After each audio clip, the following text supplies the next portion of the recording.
የቢን ዛይድ አደገኛ የፖለቲካ ቁማር በሶማሌላንድ። መሐመድ ቢን ዛይድ አልናህያ የሚዘውሯት የተባበሩት አረብ ኤምሬቶች ሶማሌላንድን እንደ ሀገር በቅርቡ ዕውቅና ልትቸራት ትችላለች የሚሉ መረጃዎች እየተሰሙ ነው። ይህ እርምጃ እውን የሚሆን ከሆነም ከእስራኤል ቀጥሎ የሶማሊያ አካል ለሆነችው ሶማሌላንድ ዕውቅና የሰጠች ሁለተኛ ሀገር ያደርጋታል። ኤምሬቶች እየተነገረ ያለውን እርምጃ የምትወስድ ከሆነ በአፍሪካ ቀንድና ምናልባትም በመላው የአረብ ዓለም ውስጥ ትልቅ ጂኦፖለቲካዊ ለውጥ ይዞ የሚመጣ ይሆናል። ለዚህ ግምት መነሻ የሆነው ደግሞ የሚከተለው ነጥብ ነው። የኤሚሬቶች ተንታኝ ዲሞክራሲያዊቷ ሶማሌላንድ በቅርቡም የአረብ አምባሳደር ልታስተናግድ አልፎ ተርፎም ኤምባሲ ልትከፍት ትችላለች ብለው በመጻፍ ላይ ናቸው። በተመሳሳይ ጊዜ የሶማሌላንድ ፕሬዝዳንት አብዱራሂም መሐመድ አብዱላሂ ባለፈው ወር መገባደጃ ላይ በሚስጥር ወደ ተባበሩት አረብ ኤሚሬቶች ተጉዘዋል። ይህ ጉብኝት በይፋ ማብራሪያ ያልተሰጠበት ነበረም። ይሁን የሚሆን ከሆነም እስራኤል ባለፈው ታህሳስ 2025 ዕውቅና ከሰጠች በኋላም ኤሚሬቶች ለሶማሌላንድ ዕውቅና በመስጠት ሁለተኛ ሀገር ትሆናለች። ይህ እርምጃ ቀድሞውንም ቢሆን ቀጠናዊ ምላሽ ከጫፍ እስከ ጫፍ አቀጣጥሏል። የተባበሩት አረብ ኤሚሬቶች ዲፒ ወርልድ በተሰኘው የወደብ አልሚ ተቋም አማካኝነት የኤርትራ አሰብ ወደብን ለማልማት ውል አስራ የነበረ ቢሆንም ቆይቶ ግን በሳውዲ አረቢያ ገፋፊነት ከኤርትራ ተባራለች። የኤሚሬቶች ወደብ ፖለቲካን ከደህንነት ጉዳዮች ጋር የሚያሳልጠው ይህ ዲፒ ወርልድ የተሰኘው ድርጅት ከዚህ በላይ በሶማሌላንድ የበርበራ ወደብን ለማዘመንና የተለያዩ መሠረተ ልማቶች እንዲሟሉለት ለማድረግ ከ442 ሚሊዮን ዶላር በላይ ማውጣቱን ሪፖርቶች ያሳያሉ። ይሁን እንጂ እስራኤል ለሶማሌላንድ ዕውቅና በመስጠት ቀዳሚ የዓለም ሀገር ከሆነች በኋላም በተለይ በርካታ የአረብና የመካከለኛው ምስራቅ ሀገራት እርምጃውን አምርረው ነቅፈውታል። በተለይ የመሐመድ ቢን ሰልማን ሳውዲ አረቢያ ከዚህ ድርጊት ጀርባ የመሐመድ ቢን ዛይድ አልናህያ እጅ ድጋፍ መኖሩን በተደጋጋሚ ስትገልጽ ቆይታለች። የሶማሌላንድ ባለሥልጣናት በበኩላቸው ኢትዮጵያ እንደ እስራኤል ሁሉ ለሶማሌላንድ ዕውቅና እንድትሰጥ እንደሚሹ ገልጸዋል።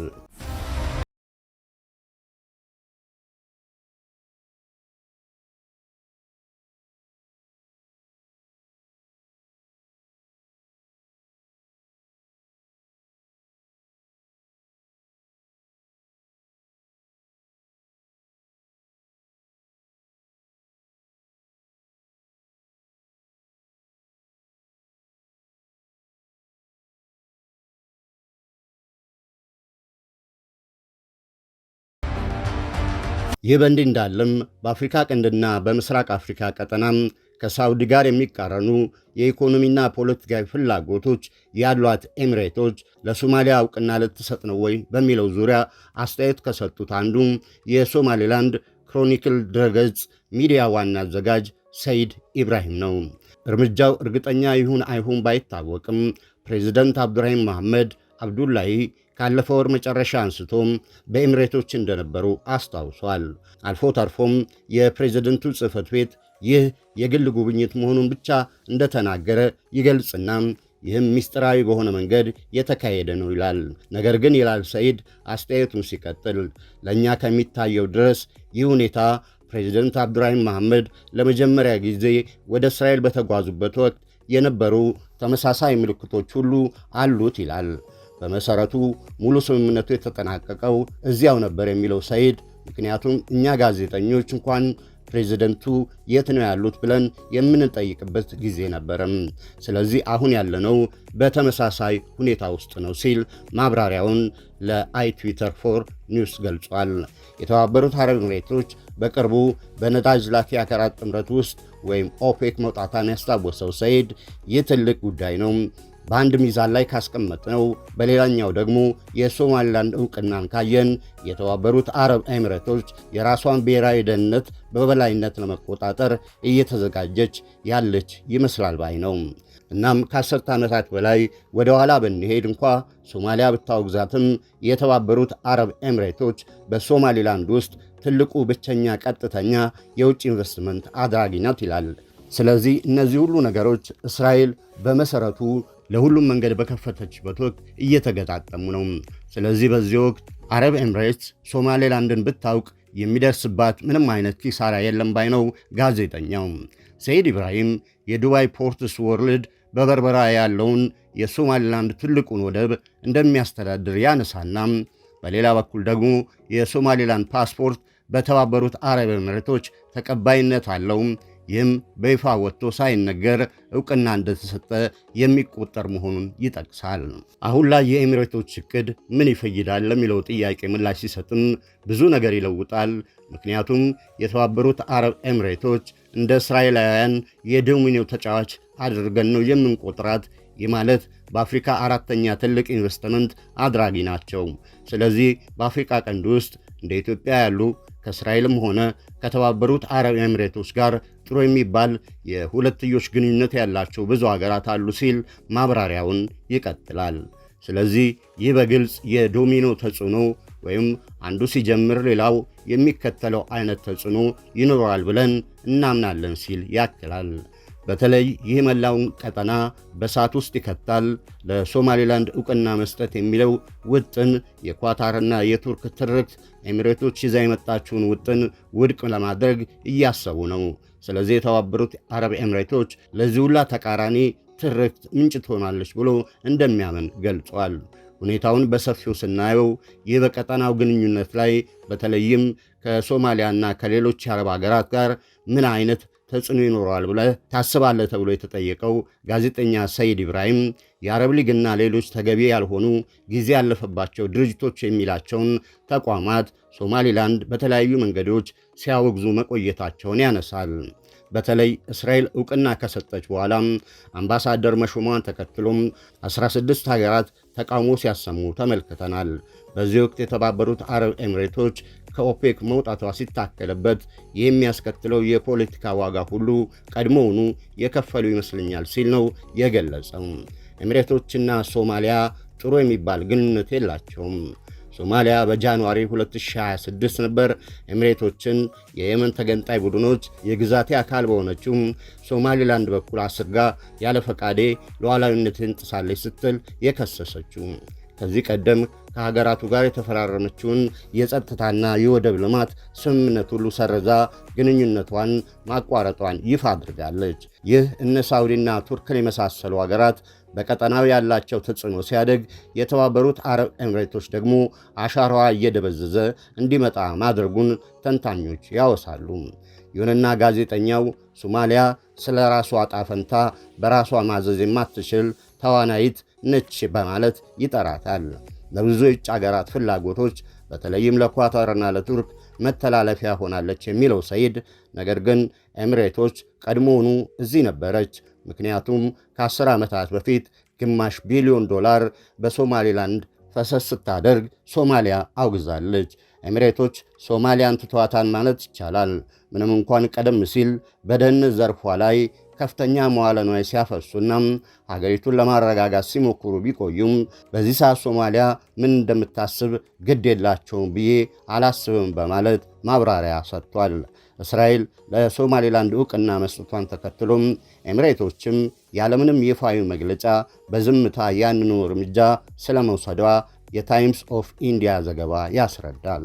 ይህ ዘገባ ሲቀጥል በተባበሩት አረብ ኤሚሬቶች ይፋዊ የቪዛ ማመልከቻ ድረገጽ ላይ የሶማሌላንድ ፓስፖርቶችና ሰነዶች አሁን ተቀባይነት አግኝተዋል ይላል። በተቃራኒው ደግሞ የሶማሊያ ፓስፖርት ያላቸው ሰዎች የኤሚሬቶችን ቪዛ እንዳያገኙ ታግደዋል። ይህ የሆነው አቡዳቢ እስራኤል ለሶማሊያ የሰጠችውን ዕውቅና የሚያወግዘውን የአረብና እስላማዊ ሀገራትን መግለጫ ለመፈረም እስራኤልን ለማውገዝ ፈቃደኛ አለመሆኗ ከታወቀ በኋላ ነው። መግለጫው በሳውዲ አረቢያ፣ ግብፅ፣ ዮርዳኖስ፣ ቱርክና አሁን ከአሜሪካ ጋር ጦርነት ውስጥ ያለችውን ኢራንን ጨምሮ በ21 ሀገራት ተፈርሟል። እንደ ቀጠናዊና እስራኤላዊ መገናኛ ብዙሃን ዘገባዎች ከሆነ ውሳኔው የታሰበበትና ኤሚሬቶች ከሶማሌላንድ ጋር ካላት የቆየ ስትራቴጂካዊ ግንኙነት ጋር የተያያዘ ነው። ሶማሌላንድ በ1990ዎቹ ከሶማሊያ የተለየችና ራሷን የቻለች ቢሆንም በተባበሩት መንግስታት ድርጅትም ሆነም ከእስራኤል በስተቀር እስካሁን በየትኛውም አገር ዕውቅና ያላገኘች ሶማሊያም እንደ ራሷ ግዛት የምታያት ናት። ከፈረንጆቹ 2017 አንስቶም ኤሚሬቶች በዓለም እጅግ ስትራቴጂካዊ የባህር መተላለፊያ መንገዶች አንዱ በሆነው በኤደን ባህረ ሰላጤ ዳርቻ በሚገኘው የሶማሊላንድ በርበራ ከተማ ወታደራዊ ወይም የጦር ሰፈር ገንብታ ስታንቀሳቀስ ቆይታለች።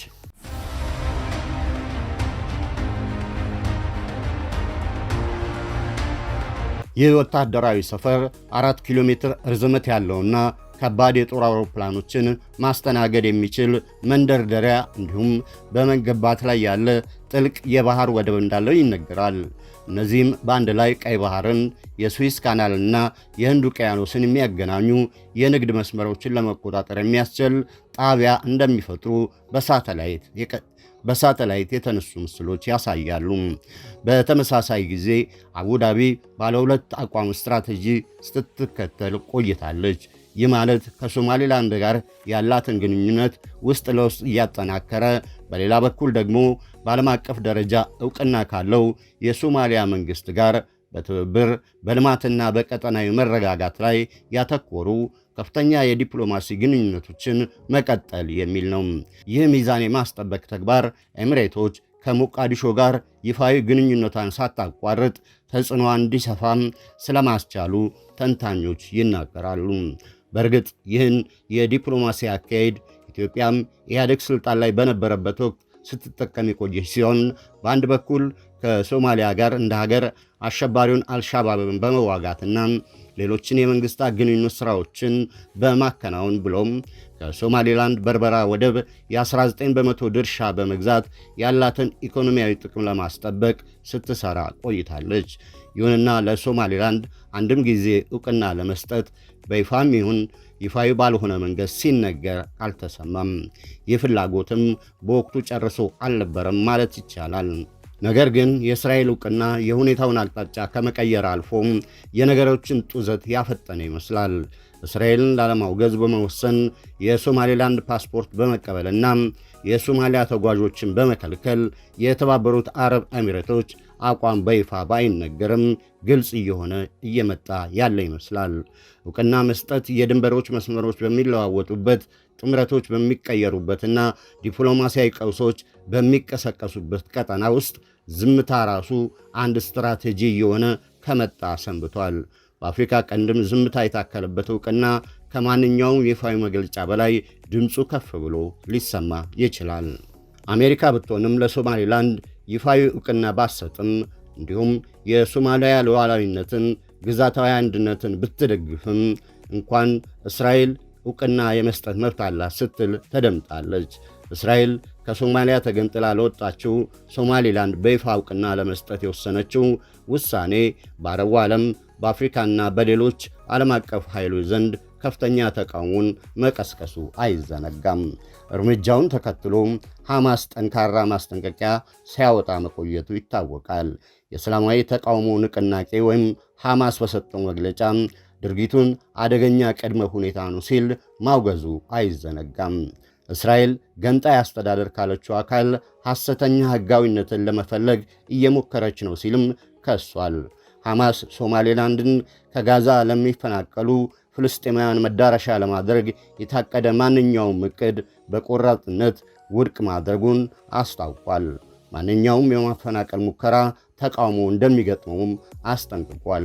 ቡድኑ የኔታንያሁ መንግሥት በዓለም አቀፍ ደረጃ የተገለለ መሆኑን ገልጾ ዕውቅናው በጋዛ ጦርነት ምክንያት እየጨመረ ከመጣው ዓለም አቀፋዊ ተቃውሞ የመነጨ ነው ብሎታል። ሶማሊላንድ ሀገር ትመስላለች፣ እንደ ሀገርም ትንቀሳቀሳለች። የራሷ መንግሥት፣ ፓርላማም፣ የሕግ ሥርዓትና መደበኛ ዲሞክራሲያዊ ምርጫዎችን ስታደርግ ቆይታለች። ላለፉት 30 ዓመታት ሰላም በራቀው ቀጠና ውስጥ መረጋጋትና ሥርዓትን አስጠብቃ ቆይታለች። ይህም በደቡብ ሶማሊያ ካለው ሁከት ጋር ፍጹም ተቃራኒ ነው።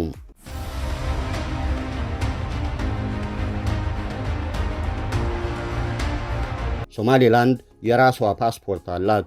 የራሷን ሰንደቅ ዓላማ ታውለበልባለች። እንዲሁም የራሷን ጉዳዮች በራሷ ታስተዳድራለች። ይህ መረጋጋት በተለይ የተባበሩት አረብ ኤሚሬቶችን ጨምሮም የዋና ዋና ሀገራትን ቀልብ ስበዋል። ይሁንና ኤሚሬቶች የሶማሌላንድ የጸጥታና የኢኮኖሚ አጋር ብትሆንም ቅሉም ግራ የሚያጋባው ተቃርኖ ያለው ግን ይፋዊ ዕውቅና ሳትሰጥ ቁልፍ አጋር ማድረጓ በዘመናዊ ጂኦፖለቲክስ ውስጥ የሶማሌላንድ ቦታን ይገልጻል። በዓለም አቀፍ ግንኙነት ውስጥ ጥሩ የሚባል ግንኙነትና አንድ ግዛት እንደ ሀገር ዕውቅና መስጠት አንድ አይደለም። የሁለትዮሽ አሊያም ሶስትዮሽና ከዚያ በላይ የሆነ የባለብዙ ዋልታ ዲፕሎማሲያዊ ግንኙነት ተግባራዊ ነው። ሀገራት ፖለቲካዊ ቃል ሳይገቡ በንግድ በጸጥታና በኢንቨስትመንት ላይ አብረው ይሰራሉ። የተባበሩት አረብ ኤሚሬቶች ከሶማሌላንድ ጋር ያላት ግንኙነት ጥልቅ ቁርኝነት፣ የውሎች መሠረተ ልማቶችና የጸጥታ ትብብር ነው።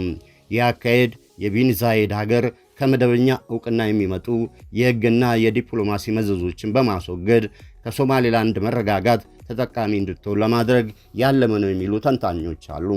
በተቃራኒው ዕውቅና መስጠት ትልቅ ሕጋዊና ፖለቲካዊ መዘዝ ያለው መደበኛ ተግባር ነው። ለሶማሌላንድ ዕውቅና መስጠት ማለት የሶማሊያን መበታተን መደገፍ ማለት ነው። ይህ ደግሞ ኤሚሬቶች ለመውሰድ የማትፈልገው እርምጃ ነው። ግንኙነት በመፍጠር ግን ዕውቅናን ባለመስጠት የዲፕሎማሲያዊ ውድቀት በማስወገድ ኢኮኖሚያዊና ስልታዊ ጥቅሞችን ታገኛለች። ከሶማሊያ ጋር ያላትን ግንኙነት ትጠብቃለች። እንዲሁም ሌሎች የመገንጠል እንቅስቃሴዎችን ከማበረታታት ትቆጠባለች። ሁለት ዘይቤ የሚከተል ፖሊሲም ተግባራዊ ዲፕሎማሲያዊ ሲሆን ሶማሌላንድ በተግባር እንደ ሀገር፣ በስም ግን እንደ ሀገር ያለማየት አካሄድ ነው።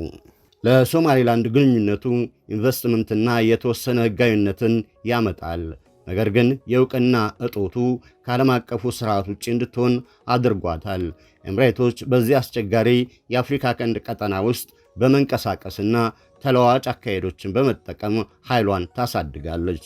ኤሚሬቶች ለሶማሌላንድ ዕውቅና ለመስጠት ፈቃደኛ አለመሆኗም ስልታዊ አሻሚነት የሚባል የተቀመረ ስትራቴጂ ነው። የሶማሌላንድ ሁኔታ ሳይፈታ በማቆየት ኤሚሬቶች ተሰሚነቷንና አማራጮቿን ትጠብቃለች።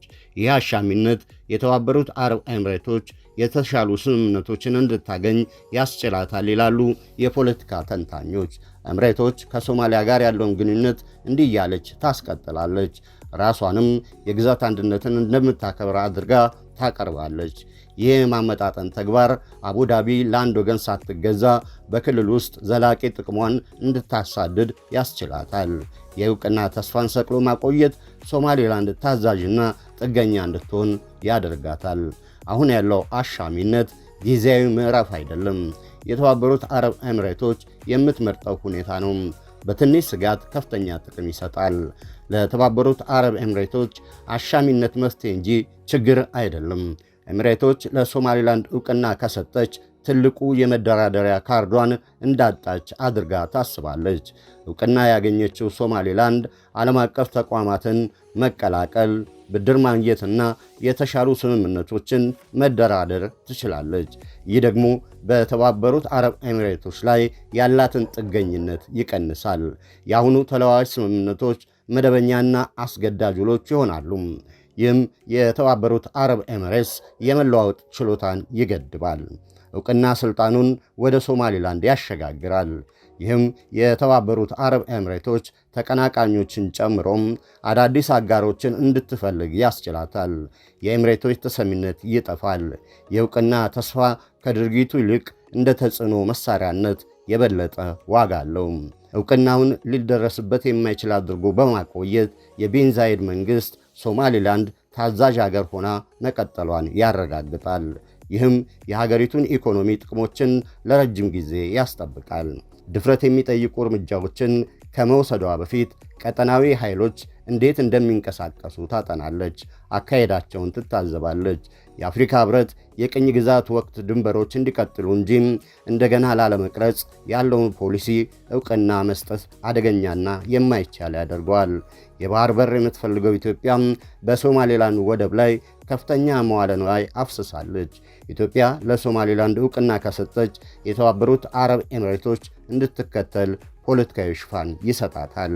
ከአፍሪካ ሕብረት የሚመጣውን ተቃውሞ በመፍራት የመጀመሪያ እርምጃ ወሳጅ ከመሆን ትቆጠባለች። ይልቁንም በዲፕሎማሲያዊ ምህዳር ላይ ለውጥ እስኪመጣ ድረስ በሶማሌላንድ ውስጥ መገኘቷን ታጠናክራለች።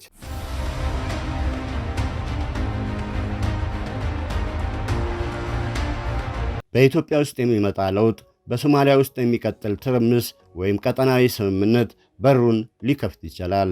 እስከዚያ ድረስ ግን አቡዳቢ ያለ ዕውቅና ወጪ የአጋርነት ጥቅሞችን ታጣጥማለች። ይህ ትዕግሥት የተሞላበትና ስጋት የሚቀንስ ስትራቴጂ ይሆንላታል ማለት ነው።